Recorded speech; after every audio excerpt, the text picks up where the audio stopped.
CBI అరెస్టుల విషయంలో అగ్గి మీద గుగ్గిలమైన ఐఏఎస్లు తాజాగా కాల్చిపారేయాలంటూ మంత్రి టీజీ వెంకటేష్ చేసిన వ్యాఖ్యలతో రగిలిపోతున్నారు.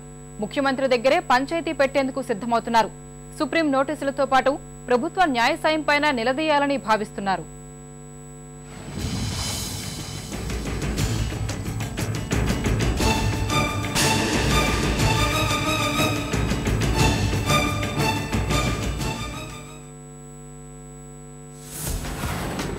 మంత్రులు, ఐఏఎస్ అధికారులు వ్యవస్థలో కీలకమైన ఈ రెండు వర్గాలు పరస్పరం అనుమానంతో రగిలిపోయే పరిస్థితి నెలకొంది.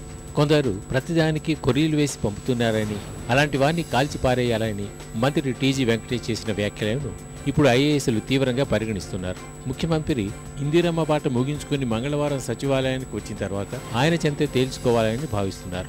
మంత్రివర్గం ముఖ్యమంత్రి తీసుకున్న నిర్ణయాలకు అనుగుణంగా జీవోలు విడుదల చేస్తే వాటిని తమపైనే రుద్దుతున్నారనే భావన ఐఏఎస్లో వ్యక్తమవుతోంది.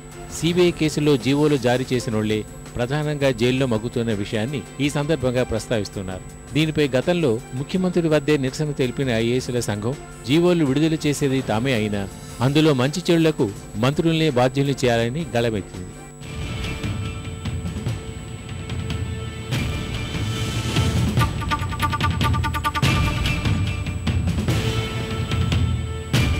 ఇదే సమయంలో సిబిఐ కేసుల్లో సుప్రీంకోర్టు నోటీసులు అందుకున్న వారిలో జైల్లో ఉన్న మాజీ మంత్రి మోపిదేవి మినహా 5గురు అమాత్యులకు న్యాయసాయం అందించాలన్న ప్రభుత్వ నిర్ణయం కూడా ఐఏఎస్లను ఆలోచనలో పడేసింది.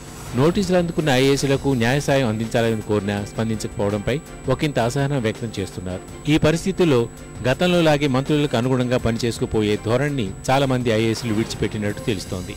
దేవాదాయ మంత్రి రామచంద్రకి అనుగుణంగా ఉండాల్సిన బలరామయ్య సెలవుపై వెళ్లడమే తాజా ఉదాహరణ. ఈ పరిస్థితుల్లో ఐఏఎస్లు కూడా ప్రతిదాన్ని ప్రశ్నించి ఫైళ్లపై రాయడం ఇప్పుడు మంత్రులకు ఇబ్బందికరంగా మారింది.